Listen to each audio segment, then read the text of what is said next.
ముఖ్యాంశాలు: సమైక్య ఏర్పాటు. సైమన్ కమిషన్ సూచనలను అనుసరించి మన దేశంలో బ్రిటిష్ వారు సమైక్య తరహా విధానం ప్రవేశపెట్టారు.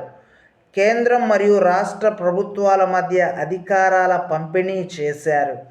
కేంద్ర జాబితా: దేశ రక్షణ, విదేశీ వ్యవహారాలు, కరెన్సీ, రైల్వేలు, పోస్టాఫీసులు వంటి జాతీయ ప్రాముఖ్యం కలిగిన 59 ముఖ్యాంశాలు.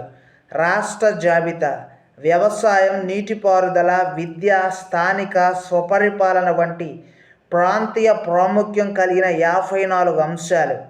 ఉమ్మడి జాబితా: వివాహం, విడాకులు, వారసత్వం వంటి 36 అంశాలను ఈ జాబితాలో చేర్చి వీటిపై కేంద్ర మరియు రాష్ట్ర ప్రభుత్వాలకు అధికారాలు కల్పించారు.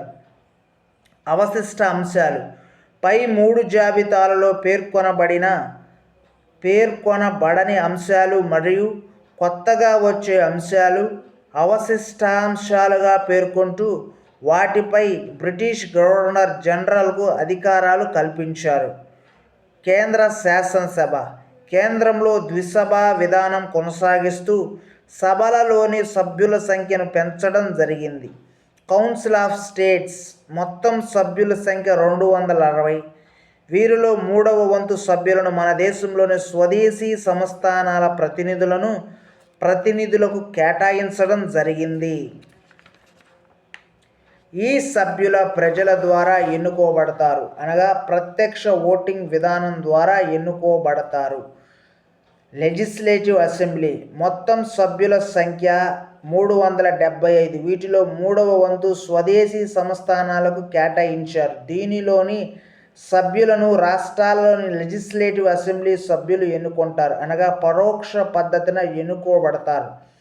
భారతదేశంలోని స్వదేశీ సంస్థానాలు సమైక్య వ్యవస్థలో చేరుటకు నిరాకరించడం వలన సమైక్య విధానం అమలులోకి రాలేదు. రాష్ట్రాలలో ద్విసభా విధానం: భారతదేశంలోని మొత్తం 11 బ్రిటిష్ పాలిత ప్రాంతాలలో 6 రాష్ట్రాల యందు ద్విసభా విధానాన్ని ప్రవేశపెట్టారు. అవి అస్సాం, బెంగాల్, బీహార్, యునైటెడ్ ప్రావిన్స్, మద్రాస్, బొంబాయి. రాష్ట్రాలకు స్వయం ప్రతిపత్తి: 1919 చట్టం ద్వారా భారతదేశంలోని రాష్ట్రాలలో ప్రవేశపెట్టబడిన ద్వంద్వ ప్రభుత్వ విధానాన్ని 1935 చట్టం ద్వారా రద్దు చేశారు. రాష్ట్రాలకు స్వయం ప్రతిపత్తిని కల్పిస్తూ రాష్ట్రాలలో రిజర్వ్డ్ మరియు ట్రాన్స్ఫర్డ్ జాబితాలను రద్దు చేసి రాష్ట్ర జాబితాలోని 54 అంశాలపై భారతీయ మంత్రులకు అధికారాలు కల్పించారు.